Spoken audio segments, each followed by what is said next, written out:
So I'm really excited to host Dr. Lissa Rankin today. It's funny to say doctor in front of your name. I call you Lissa.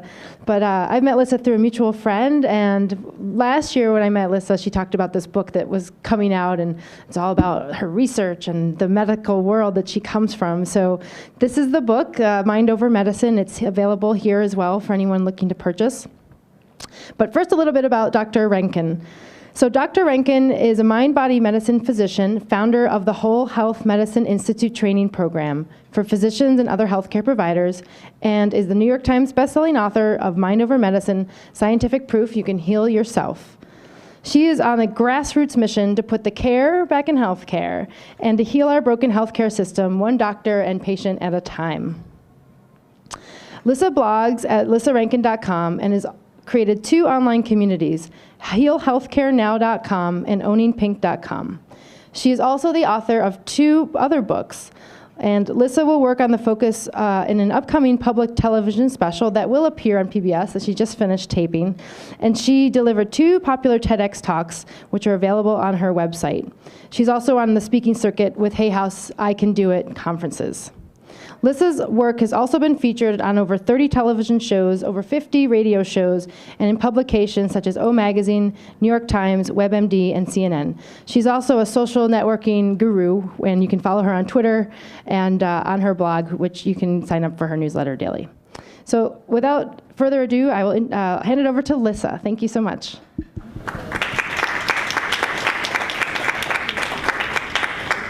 Hi, everyone. So nice to see you all here. So I want to tell you the story of how I ended up being here in front of you talking about the things that I'm going to be talking about today. In many ways, I'm the most unlikely person on the planet to be talking about how you can heal yourself. I was raised in a very conventional upbringing with a physician father. I came to believe that in order to get well, to be healthy, you do the things that they teach us how to do in medical school, right? So my definition of health meant, okay, so you eat well, you exercise daily, you get enough sleep, you take your vitamins, you go to your doctor for preventive maintenance, and you should be healthy, right? Well, and I had once worked in the inner city of Chicago. My patients were often very, very poor, and they had very poor health habits. So it made sense to me that these people were sick. Because, when I was investigating their health histories and that sort of thing, they were eating poorly, they weren't getting enough sleep, they had many bad habits, often they weren't exercising at all, so it kind of made sense to me why these people were sick. Well, then I came to Marin County, and I'm not from Marin, so I had no idea what kind of people were in Marin County, but these people are proverbial health nuts. I see you guys are smiling. Right, so I took a job at an integrative medicine practice, and my patients were eating their vegan diets, they were drinking their daily green juice, they were working out with personal trainers, they were getting 8 hours of sleep every night, they were taking 20 supplements, they were getting the best medical care at places like Stanford and UCSF. So these people would come to see me, and they'd have these laundry lists of chronic health conditions, and it made no sense to me. I mean, these people should be the healthiest people on the planet, and they were some of the sickest people that I'd ever met. So it didn't make any sense. Many of them, by the time they had seen me, they had optimized everything that Western medicine had to offer. So they had gone to all of their fabulous doctors and had every fabulous test out there. So a few of them, was sort of practicing some functional medicine, and so some of them I would find the occasional lab test that someone else hadn't ordered, and I'd find some abnormality that we'd be able to treat, and all of a sudden it would be like the lights would come on. They felt great and everything was terrific, but that was maybe 10% of the time. And 90% of the time I'd look through everything that all the other doctors had done, and I didn't know how to explain why these people were sick. So I did something sort of radical. I decided, maybe I'm not asking the right questions. Maybe the answer is not in their medical record, but in the rest of their life. So I redid my patient intake form, the forms that you fill out when you go see the doctor. So I was asking all the conventional questions, but I started asking some other questions. I started asking things like, if you could break any rule and there were no consequences, what rule would you break? And I started asking people about their romantic life. Are you in a relationship, and if so, are you happy? If not, do you wish you were? I started asking people about their work. Do you love your job? Do you feel like you're in touch with your life's purpose? Do you have a calling, and if so, what is it? And I came across some real doozies. I started asking people, if your health condition had a message to teach you, what is it here to teach you? And then the one that really started being the mother lode for me, I asked people, what does your body need in order to heal? Now, when I started asking that question, I thought that I would get, treatment intuitions from people, that maybe they'd tell me, I think I'll skip the antidepressant and we'll try the tryptophan instead, or something like that. And occasionally they would say things like that, but more often than not, I'd say, what does your body need in order to heal? And my patients would say things like, I need to leave my abusive marriage, or I need to quit my soul-sucking job, or I've got to get my kid in rehab, or I've got to, deal with my aging parent and get my mom out of my house, or I need to finally write my novel. And I'd say, well, great, you've just written the prescription for yourself, go do it. And they'd look at me and say, well, I can't do that, that would be crazy. Right? But so I started talking to my patients about, well, let's assume for a minute that you just answered the question of what does my body need in order to heal, and that it's true. What if you actually did that thing and your health conditions went away? Would you be willing to do it then? And some of them would say, you know what, actually not. I'd rather be sick than have to follow through on what I just said.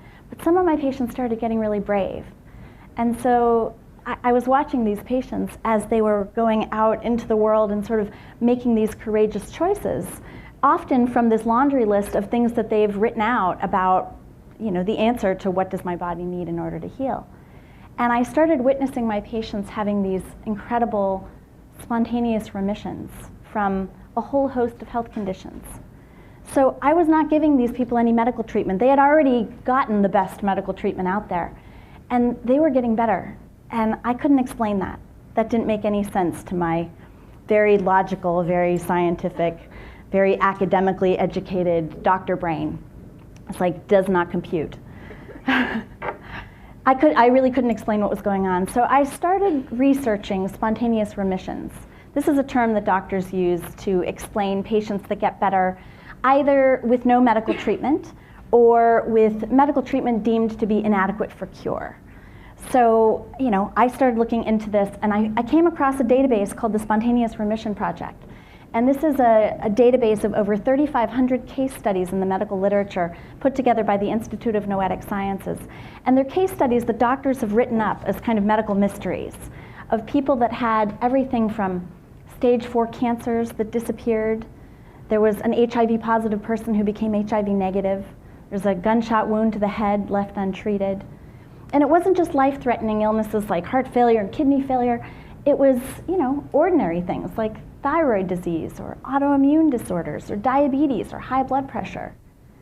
So I was reading through these case studies, and this didn't make any sense to me. Again, Dr. Brain does not compute. Because I was not only a very skeptical physician, but I was a very skeptical patient. So by the time I was 33 years old, I had been diagnosed with a whole host of chronic health conditions, and I was taking 7 medications that my doctors had told me I'd have to take for the rest of my life. So being a doctor and being raised by a doctor, I believed my doctors, and I believed that these were chronic conditions that I would have for the rest of my life. So when I started reading these cases of spontaneous remission, it was like this light bulb going off in my mind of wait a minute, every single health condition that I was dealing with myself, I was able to find a case study of somebody who had that condition and got better without medical treatment. And it was like a switch flipped in my brain, where all of a sudden I started thinking, what if my illnesses aren't chronic? What if they're not incurable? What if it's possible that I might not have to take 7 medications for the rest of my life? And it was really, have you guys heard the story of the 4-minute mile? So yeah, I see you guys nodding. So exercise physiologists once believed that it was impossible, humanly, physiologically impossible for a human being to run a mile in less than 4 minutes. And nobody had ever done it. It was kind of this worldwide belief in the athletic community that this was impossible. And then Roger Bannister ran the mile in 3 minutes and 59 seconds. And now almost every world-class runner has run a sub 4-minute mile. So it was like that belief that it was impossible suddenly shifted everything for the world of athletics. And reading the Spontaneous Remission Project and then going through even more case studies in the medical literature was like that for me. It was like all of a sudden everything shifted, and I suddenly started thinking, what if it's possible that I could have a spontaneous remission? What if it's possible that you could have a spontaneous remission? And I was watching my patients do this by asking the question, what does my body need in order to heal, and then getting really brave. So one of the case studies that I came across was recently in the New York Times, this guy Stomatis Moritis. So Stomatis Moritis was a Greek war veteran who came to the United States in the 1940s with a combat mangled arm. So they fixed his arm, he wound up getting a job in manual labor, and he married a Greek-American woman, settled down, had kids. And one day Stomatis is at work and he's getting really short of breath, so he goes to see the doctor, and the doctor tells him, you have terminal lung cancer. And basically tells him he's got 9 months to live. So they offered him aggressive treatment, but they said it's really not going to extend your life very much, and the side effects are going to be rough. So Stomatis decided, well, if I only have 9 months left, I'd rather skip the treatment, and I might as well save some money. I don't have a whole lot of money. I might as well save the money for my wife. So he and his wife decided to move back to his native Ikaria, a small island in Greece. He figured he might as well, be buried in the graveyard with his ancestors overlooking the Aegean Sea. So they move back to Ikaria, and they move in with Stomatis' parents, and his word gets out, friends hear that he's back, and they start coming and bringing bottles of wine and board games to play. He figures, hey, I'm dying in 9 months, I might as well die happy. So this goes on. He decides he's going to plant a garden. He doesn't really expect that he's going to be around to harvest it, but he thought it would be lovely for his wife to be able to pick some vegetables and think about him.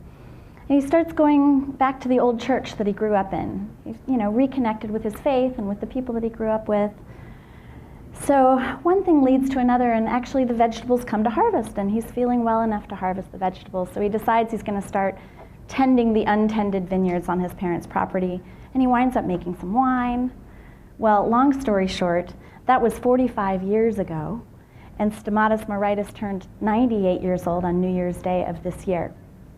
So 25 years after his initial diagnosis, he decides he's going to go back to the United States and track down his doctors to find out what happened. And apparently, they were all dead. So stories like this made me really start to question what's going on here. And the question that kept coming into my mind was, can the mind really heal the body? You hear about it, it's sort of this new age folklore.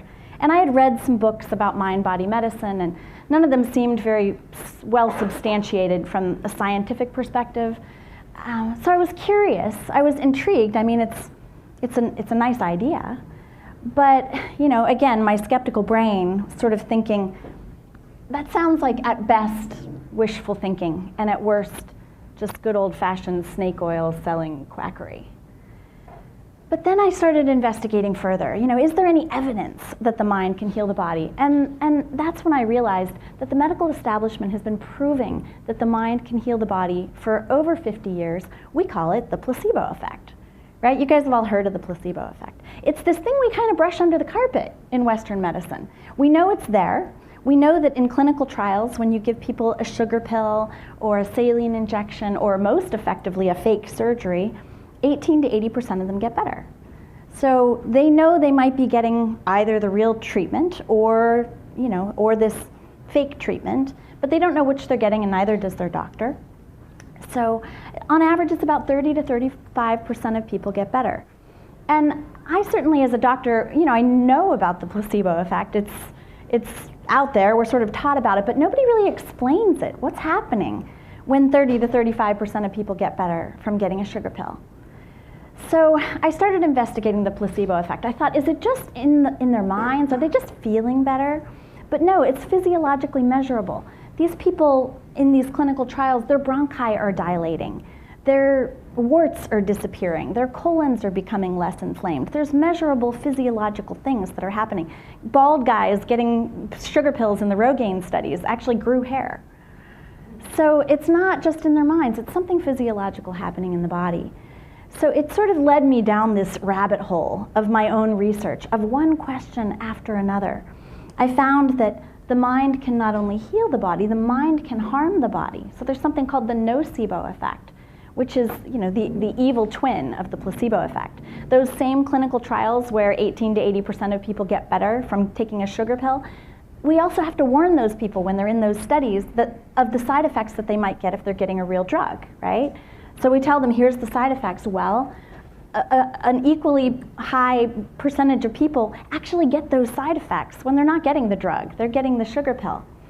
So thinking that we might actually be at risk of these side effects actually makes people get these side effects.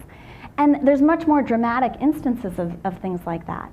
There's case studies all over the medical literature of people that were told that they were going to die in 3 months, for example, of a cancer diagnosis, and then they die almost exactly 3 months to the date, and on autopsy it turns out they don't have cancer. So there's all kinds of studies out there showing that when we have negative beliefs about our health, and many of us do, many of us are programmed with negative beliefs about our health from an early age. We have those, oh, breast cancer runs in my family, therefore I'm at risk of breast cancer thoughts. Or we have, I'm always going to be battling my weight because my parents have always battled their weight. Or even just something simple like, I can't heal myself. I'm dependent on doctors to heal me. So when I was doing this research, I have a 7-year-old, and at the time my daughter was 4, and I was reading all the data showing that basically our subconscious minds get programmed by the time we're about 6, and that 90 to 95% of the time we're operating from these beliefs of our subconscious mind that are often programmed into us by the time we're 6. So I was noticing, my husband, when my daughter would get injured or when she'd get a cold or something, he'd start pretending he's an ambulance and he's going around going, woo, we got to take Sienna to the kid factory. We got to get her a new knee, or we've got to get her a new throat, or whatever. And I told my husband, I was like, we got to stop doing that, because we're programming our child to think that the solution is at the kid factory, that she needs to go, and that it's outside of her, this ability to get well. So we started reprogramming, and we started telling her, you know what, we're going to put this Band-Aid on your knee so that you'll feel better while your body heals itself.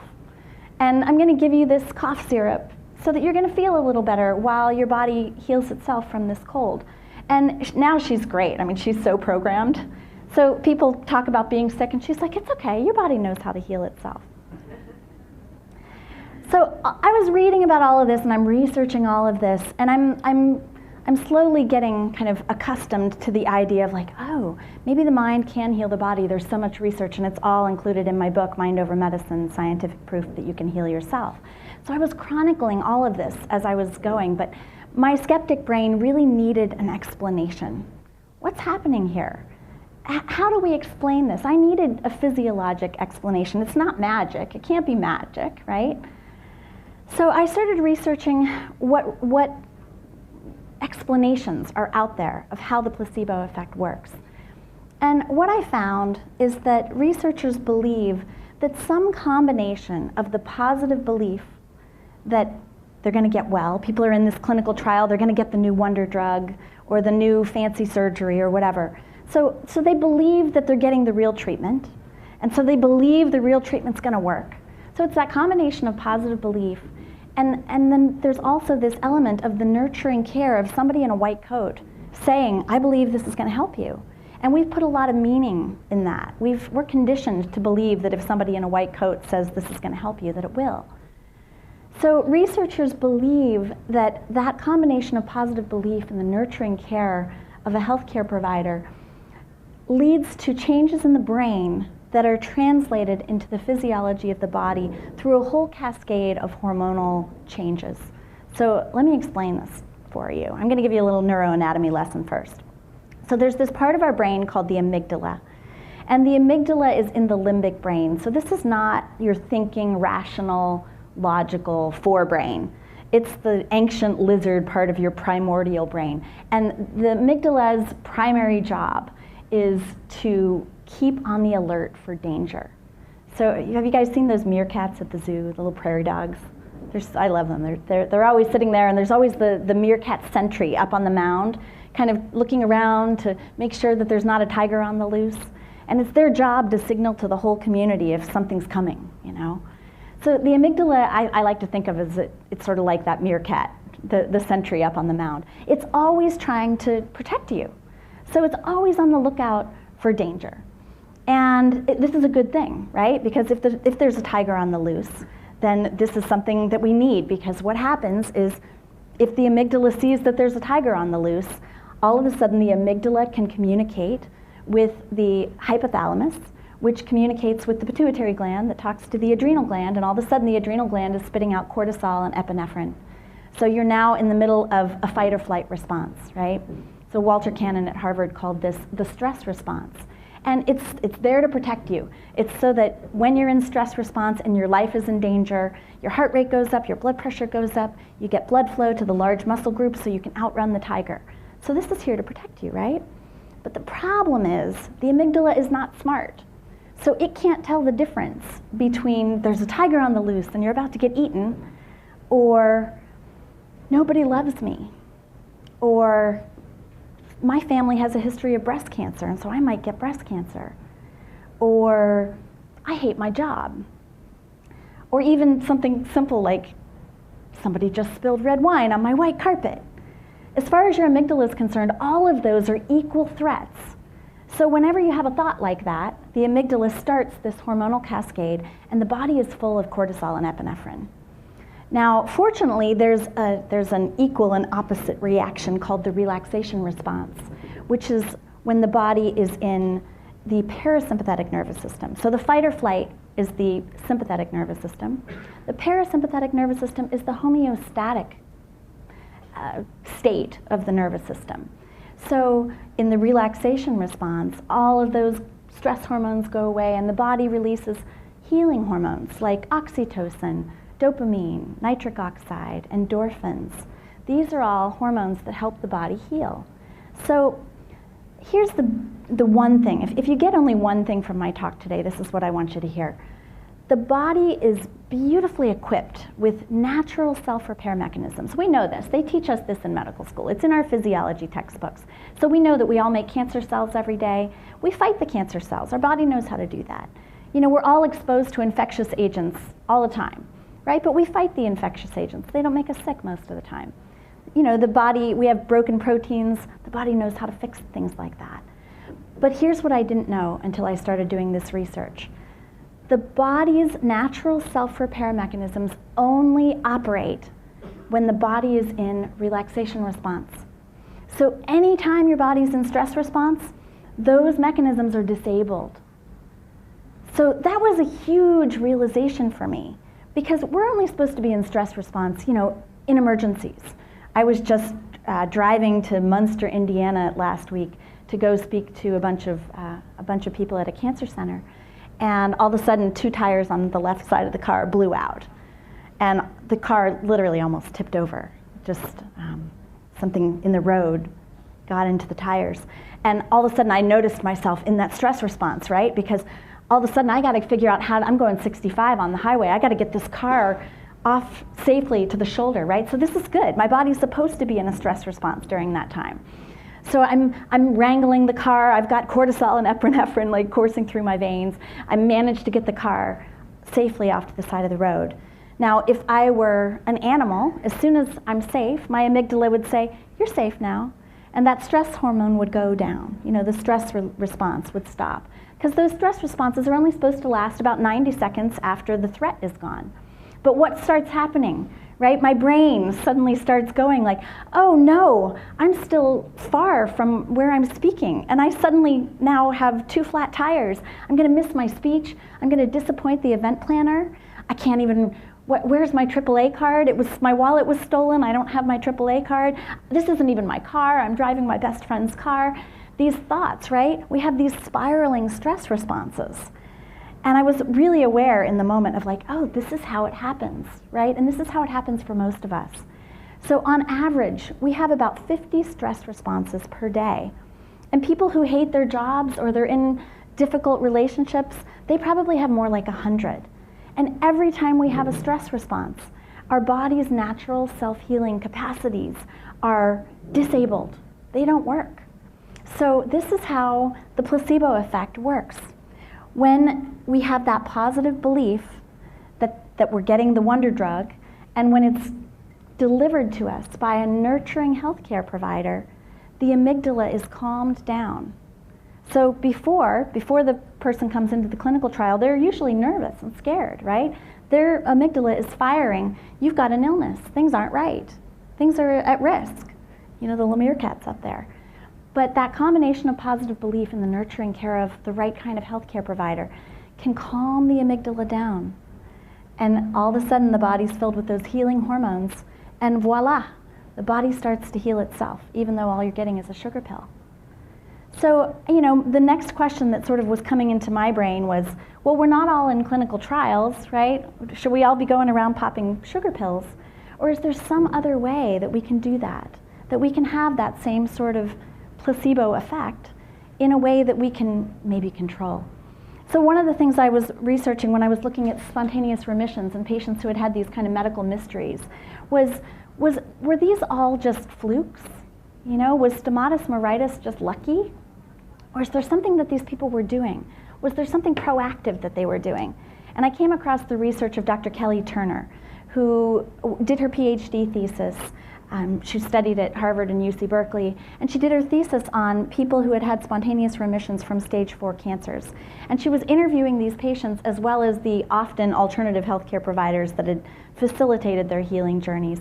And she was trying to figure out, was there something in common? Could she learn something from these people about how to heal ourselves? And what she found is that there were 6 behaviors that these people had in common, and only 2 of them were the sort of things that a forward-thinking doctor might have prescribed. One of them was changing your diet to a more vegetable-based, often gluten-free sort of diet, and the other was taking some sort of supplement that the patient believed was really going to help strengthen their immune system, help fight off the cancer. The other 4 things, and they're all listed in Mind Over Medicine, the other 4 things were all things that were happening here. They weren't medical treatments per se. So that's when I started getting really curious, like, what could we do to flip on our body's natural self-repair mechanisms the way people in clinical trials have them flipped on when they're getting a placebo? So the whole second part of my book is about the research that I found showing that in order to be healthy, we need more than just a healthy diet, a healthy exercise regimen, you know, getting enough sleep, taking your vitamins, getting your pap smears or whatever, right? We need healthy relationships. We need healthy professional lives. We need a healthy spiritual life, a healthy creative life, a healthy sex life. We need a healthy relationship with our money. We need to live and work in healthy environments. We need to have healthy minds. And this is why my patients in Marin were sick, right? I mean, I love kale. I drink my green juice, 5 green juices a day. I'm a big fan of a healthy diet. But the reality is that no amount of kale can counterbalance the poisonous effects of chronic repetitive stress responses in the body and all that cortisol and epinephrine, which not only turns off the body's self-repair mechanisms, it also poisons the heart. It has all kinds of other negative effects on the body. So I wanted to try to figure out, how can I help people activate those natural self-repair mechanisms? How can we have the benefit of the placebo effect without having to take a sugar pill? So I came up with a new wellness model that I teach in Mind Over Medicine. It's based on something called a cairn. Have you guys seen these? I love cairns, and they're all over San Francisco. When you're at the marina, they're stacked along the water there, and it's amazing because they're so simultaneously strong and fragile, right? I mean, they can withstand waves crashing upon them, and yet you get one of those stones out of balance, and the whole thing falls apart. So I created a wellness model based on this. I call it the Whole Health Cairn. And it's based on all of the data that shows that every single one of these facets of your health is scientifically proven to affect the health of your body. So, for example, People with strong sense of community, they have half the rate of heart disease as people who are lonely. And there's tons of research looking at relationships and health. And there's a whole chapter in Mind Over Medicine about that, about the effects of loneliness on health.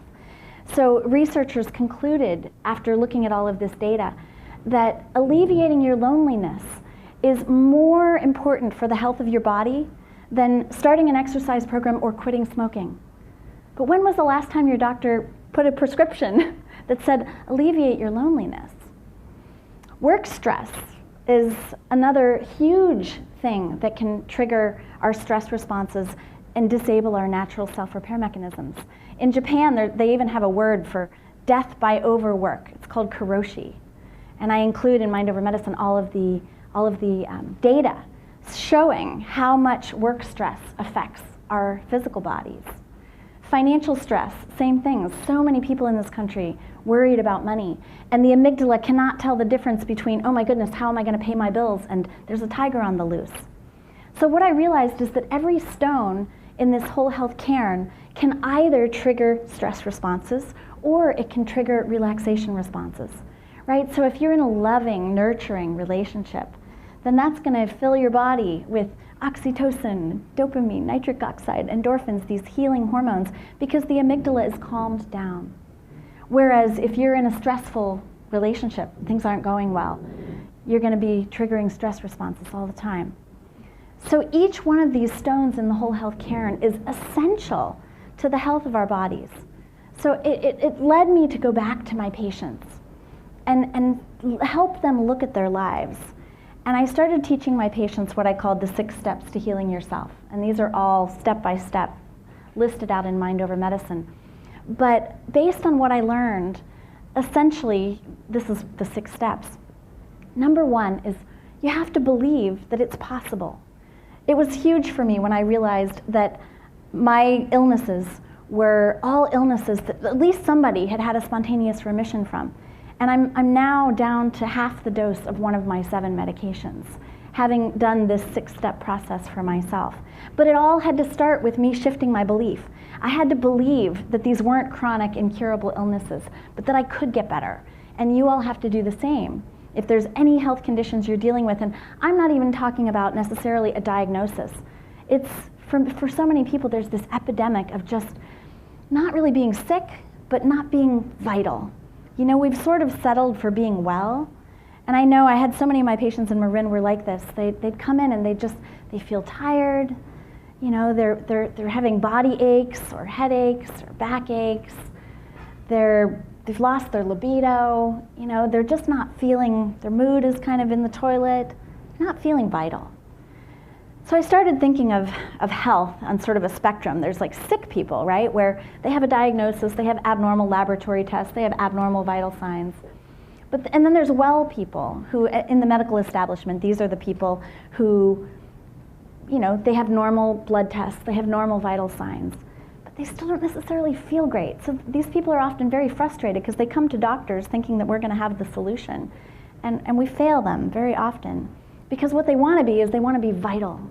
You know, they want to feel just electric with energy, like overflowing with life force. And what I realized is this is how we become overflowing with life force. We go through this process. So step 1 is believe that it's possible, that you could get well, that you could be vital. Step 2 is finding the right support. So it's what I found in the scientific data is that it's sort of a misnomer to say that you can heal yourself, because the reality is the body can heal itself, but the body more effectively heals itself with the support of someone else who believes that you can heal yourself, with the right healer. I'm now training doctors and other healthcare providers at the Whole Health Medicine Institute how to be that kind of healer, because doctors can be both the placebo effect, you know, they can be that nurturing care that calms the amygdala, that doctor that says, you're not going to have to go through this alone. I believe in you. I know that you can get through this, and we're going to do it together. That is very calming to the amygdala. The body's natural self-repair mechanisms are more likely to be optimized in that situation. But the opposite is also true. The doctor can be the nocebo. So my mom recently, she had a sore neck, and she went to see the doctor, and the doctor did an x-ray, and found an abnormality on the x-ray and ordered an MRI. And my mom asked why the MRI? And he said, well, because it's probably metastatic cancer. And he turned around and walked out of the room without a single comforting word. And you can imagine my mother, who is a big fan of my work and has read Mind Over Medicine and practices this in her own life. My phone rings and my mom says, my amygdala is freaking out. Because her doctor just said, the C-bomb, you know, without any other explanation. That is exactly what the body doesn't need. Like, if she had metastatic cancer, he did the worst thing a doctor could do because he triggered her amygdala rather than being a calming influence. So my mother, being smart about this, she said, I need to look at my whole health Karen right now, and I need your help walking me through how am I going to get through the week? Because if I do have metastatic cancer, I want to make sure my body's natural self-repair mechanisms are totally optimized, right? So my mom and I walked through all of these stones in her whole health Karen. How can we activate relaxation responses in your body? And how can we make sure to reduce any stress responses in your body this week? And my mother wrote what I call writing the prescription. And she included all of these things that she was going to plan to do that week, and she was religious about it. Well, fortunately, my mom went in to get her MRI, and it turned out to be a Schmorl's node. It's this benign lesion that doesn't need any further treatment or follow-up. But I told my mom, this was a huge aha to me, because I realized we shouldn't have to wait for a metastatic cancer diagnosis. Everything that she put on that list, I said, Mom, you need to be doing this every day, right? This is how you live to be 98 years old like Stomatis Moritis, who is still healthy and vital to this day. We can live to be 98 by figuring out how do we reduce stress responses in our bodies, how do we increase relaxation responses in our bodies. So step 3 is all about listening to your intuition, to that part of you I call your inner pilot light, which is the foundation stone of the whole health Karen. This is your inner doctor. This is the part of you that knows better than anybody how your body is going to heal itself. So, you know, as doctors, we like to think that I know your body better than you do. You know, ostensibly, I went to school for 12 years and spent 10 years of medical practice becoming a body expert. But the reality is you know your body better than anybody, because nobody but you knows how you're going to be able to balance your whole health Karen in this way. So my agent, my literary agent, Michelle Martin, when she was the first person to read my book, and she called me after reading it, and she said, Lissa, you changed my life. Because she said, honestly, before I read your book, I thought my body was none of my business. She said, I thought it was like my car. You know, my car breaks down, I take it to the auto mechanic. I expect the auto mechanic to fix it and hand it back to me perfectly fixed. She said, I was doing the same thing with my body. She said, but after reading your book, I realized my body is my business because I am the gatekeeper of my mind, and it is my responsibility to calm my amygdala and optimize my body's natural self-healing mechanisms. And that is, that step 3 part of listening to your intuition is all about that. It's about listening to that voice that knows the answer to the question, what does my body need in order to heal? So step 4 is all about diagnosing the underlying root causes of illness. It's figuring out what is triggering your stress responses and which ways might you activate relaxation responses that you're not optimizing. So in the book, there's a whole series of questions that were some of the questions that I asked on my patient intake form that are really intended to help people identify what might be out of balance in my whole health Karen. Which stone is toppling here? Which stone isn't at peak performance right now? And how can I reduce those stress responses and increase those relaxation responses in my body so that my body's natural self-repair mechanisms are fully functional? And step 5 is basically, once you've done that, it's writing the prescription for yourself. So it's answering the question, what does my body need in order to heal? And putting into place all of those steps that you've written for yourself. So this takes a lot of courage, because it's one thing to identify the issues. When I was asking my patients, what does your body need in order to heal? And they were saying, I need to divorce my husband. I need to quit my job. I need to sell my business, you know. That's one thing. One woman said, I need to move to Santa Fe. I said, Santa Fe? Why Santa Fe? And she said, I don't know, but I have a vacation home in Santa Fe, and every time I go there, all of my symptoms completely go away. So she was brave enough to actually leave her husband, sell her business, move to Santa Fe, put her mom in a nursing home near her because her mom had been living with her and was triggering stress responses all the time. She had always wanted to go to art school, so she signed up for art school. She had this whole new community of artist friends. She started dating this new guy, and she calls me 3 months later. All her symptoms were gone. So step 5 is about writing the prescription for yourself and then finding the courage to actually take action and to put into play what your intuition knows about what your body needs in order to be optimal, in order to be completely vital, in order to be exploding with life force. So step 6 is one of the hardest steps, and it's the most spiritual. Step 6 is surrender. So it's essentially, there are people out there that have done all of this. They have so much positive belief that they're going to get better. They have the best healers. They are listening to their intuition and doing everything they can to diagnose the root cause of what's triggering stress responses in their bodies. They're writing the prescription for themselves. They're being brave. They're doing it all, and they're still sick. One of these is my good friend Chris Carr, who I asked to write the foreword to this book because she's the best example I know of somebody who is a model patient. And Chris was in her early 30s when she was diagnosed with stage 4 cancer, a type of cancer for which there is no treatment. So basically her doctors said, well, do what you can to take care of your immune system, and hopefully you'll get another 10 years. But they didn't think she'd live beyond that. So Chris changed her diet. She started following this, she calls it her Crazy Sexy Diet. She's the New York Times bestselling author of Crazy Sexy Diet and Crazy Sexy Kitchen, as well as 2 other books. And she made a documentary called Crazy Sexy Cancer that was about her healing journey. And Chris has done all of this. She has the most balanced whole health care of anybody I've met. I mean, I just had Chris come to film a DVD with me, and we did an hour-long interview, and it's going to be part of the pledge special for the public television special that I'm doing. There's going to be a whole package of stuff that's part of the public television special. She's really amazing, and yet she still has stage 4 cancer.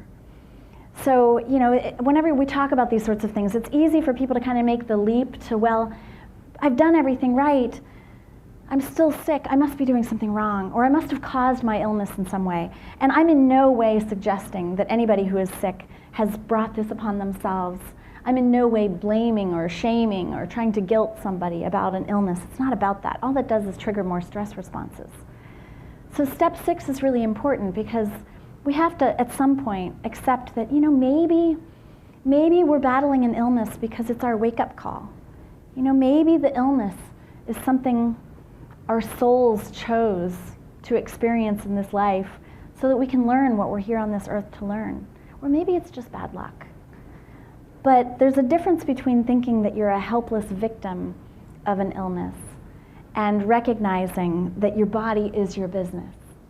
So it's a fine line. I was talking to one of my mentors, Dr. Christiane Northrup, about this. And I said, how do I explain this to people without it sound like I'm blaming people for their illness? She said, Lissa, we are responsible to our illness, not for our illness. Chris Carr says she participates with her illness. In other words, your body is your business, and you have at least some power over whether or not your body is going to be optimally vital based on being the gatekeeper of your own mind. So figuring these things out changed how I think about the whole establishment of medicine. And I'm on this mission now to heal healthcare, to put the care back in healthcare. And I realize that one of the biggest reasons that our healthcare system is broken is because we've forgotten about the body's innate ability to heal itself. And we've gotten so invested in technology that we've actually lost touch with one of the most healing things that the body knows how to do. And I firmly believe that if every empowered patient and every conscious healthcare provider started adopting this way of thinking about health, what I call whole health, that it would change our entire system. So I've been going around the country on this book tour, speaking to groups of patients and healthcare providers, and really trying to make a shift in this way of how we think about these things. Because it all starts with you. It all starts with one empowered patient and one conscious healthcare provider trying to heal the rift that has come up Because I hear so many stories of that rift. There are so many doctors and patients that have the sort of experience my mother just had with her doctor. When in fact, as healers, it's our job to be the calming influence on the amygdala, to remember the healing power of love, to show up in support, nurturing, caring. Somehow, I mean, that it used to be that's pretty much all we had as doctors, right? We didn't have the technology that we have now. We didn't have penicillin and vaccines and all these amazing pieces of technology that I'm not in any way suggesting that we ditch. In fact, I mean, my husband cut 2 fingers off his left hand a while back with a table saw. And thank God for Dr. Jonathan Jones, who painstakingly spent 8 hours in surgery with a microscope, reattaching every artery, nerve, and bone in my husband's fingers so that he has 10 fingers today. Like, I'm sorry, no amount of mind-body medicine would have done that. So I'm not in any way suggesting we shouldn't optimize what Western medicine has to offer. I'm just saying it's not enough. We need to not stop there. It's not enough just to take the medicine, or even to eat a pristine diet and exercise regularly and take your vitamins. That we have to take the next step to figure out how to reduce our stress responses and increase our relaxation responses so that the body can do what it does best, heal itself. So I want to leave you with a quote. This is from Dr. Albert Schweitzer. And he says, he said, hang on, I got to get this right. I'm bad at quotes. He says, I want to tell you a little secret. We doctors, we do nothing. We only help and empower the doctor within. So I encourage you to be that doctor. Every one of you has the power to be the doctor within. Thank you very much. I have a question. The cortisol that happens when you're in stress. I've heard this a lot, that whether it's the tiger or a deadline, your body experiences it the same way. Right. And I've also heard that it takes a long time for that cortisol to get back to a healthy state. That it's, it takes a second to spike, but it can take 10 hours, 12 hours a day to come down. But I'm not a doctor. I don't, can you speak more to it? Yeah, and how do we know it's the same, whether it's minor or a car crash, that our body's interpreting it the same way? Right. Well, cortisol is an interesting beast because it fluctuates. It's supposed to fluctuate throughout the day. And so cortisol, when we're actively in stress response, the cortisol levels are going to go up. But over time, if we're chronically, repetitively in stress response, the adrenal glands can get depleted. And so our cortisol levels can actually be low. So if you test in the moment, cortisol levels, for example, might be high in the middle of a stress response. But then if you're checking baseline cortisol levels in the morning on a regular day, those cortisol levels might be low because you've essentially depleted your adrenal glands. So it can be very hard to tell with something like a lab test how stressed the body is with regard to cortisol. But what happens is that those stress responses kick off. Like you said, the cortisol levels can go up. But then over time, as we're getting these, like I was talking about when my car went on the side of the road, we get these stress responses that kind of go one after the other.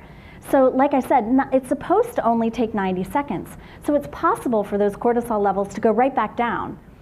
But for most of us, we have the ongoing monkey mind mental dialogue that follows a stressful event that leads us to continue that process. So it very much depends on that. But animals, for example, they're much more pure about this. The stress happens, they get themselves to safety, and then their cortisol levels go right back down. So it's possible. We can do that. So what I wound up doing, for example, when I was on the side of the road, I was feeling like, oh my goodness, here's my body in stress response, right? Like I was watching it like a movie. It was very surreal because here I am on the road on a book tour talking about this whole process. And now I'm living it twice. This thing had just happened with my mom, and I was noticing the stress response that was coming up of my mom potentially having metastatic cancer. My dad died of metastatic cancer 7 years ago, so for both of us that was like a huge trauma, kind of reopening that old wound. And the way in which my mind was working around that, like we don't have a diagnosis, right? There's no need to actually be scared yet, and yet I was terrified about my mom's MRI because literally I had talked to the doctor and I said, is there anything it could be other than metastatic cancer? And he said no. And so I was terrified. And same thing when I was on the side of the road, right? I'm noticing this tendency that we have to make up all these stories about things. So I sat there, and what I did when I pulled my car off to the side of the road, and I realized, okay, I'm safe now. I no longer need to be in stress response. I don't need to protect myself. Thank you, amygdala. Well done. Good job. So I literally sat down and I did, there's an exercise in the book based on Herbert Benson, this Harvard doctor, has done a lot of research on the relaxation response. He wrote a wonderful book in the 70s called The Relaxation Response. So I practiced his technique, which is based on a type of transcendental meditation. And it basically is this technique where we can do it right now. I'll give you the quick and dirty 30-second relaxation response. If you close your eyes for just a minute and just focus on your breath, and I want you to pick a one-word mantra, something that resonates with you, like one, or peace, or love. I chose the word safe when I was on the side of the road. And as you breathe, I want you to just repeat that one-word mantra on the exhale.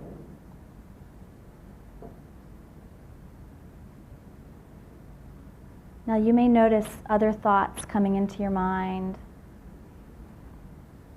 And that's all right. Just passively disregard the other thoughts as they come into your mind. Just notice that hello, remembering, or hello, planning. And just keep coming back to your breath, to that one-word mantra.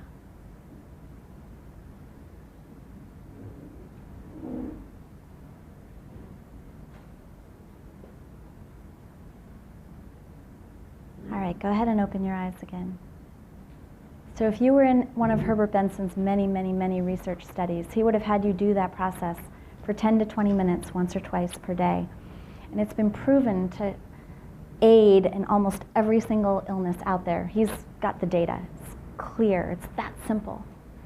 So I sat there on the side of the road, and before I called my husband to find out what my AAA number was, and before I called AAA, and before I called my best friend to tell her I'd just blown out 2 of her tires, I did a little 10-minute relaxation response, because I knew, even though it was going to take 10 minutes away from me getting to my event, that the only way I was going to show up really in service at that event is if I was calm.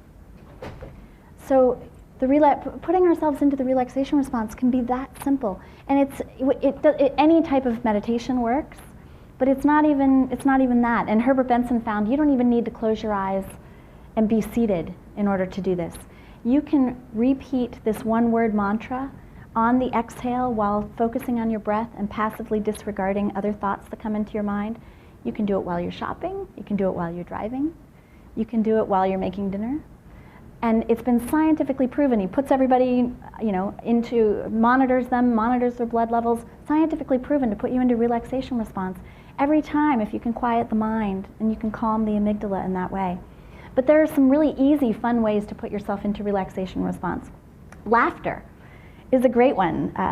Norman Cousins wrote The Anatomy of an Illness, all about how he healed his ankylosing spondylitis by watching Marx Brothers movies. Sex, another fun one. So playing with animals, the healing act of generosity, that's one a lot of people don't think about. I just saw a great news article about this guy, Andy Mackey, 71 years old. He's had 9 heart surgeries, and he was taking 15 medications for his heart that were giving him all kinds of terrible side effects. So he finally went to his doctors and he said, I gotta get off these drugs. It's making me miserable. And they said, well, if you stop your medications, you'll die within a year. So he said, well, if I'm gonna die within a year, I might as well die going out doing something I've always wanted to do.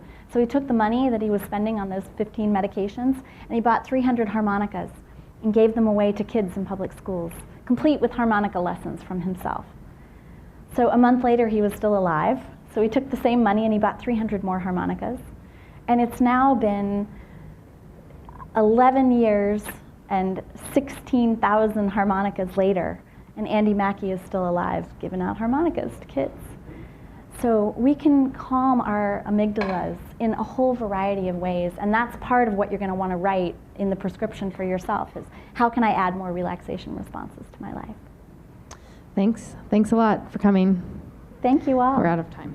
Thank you. Thank you. you.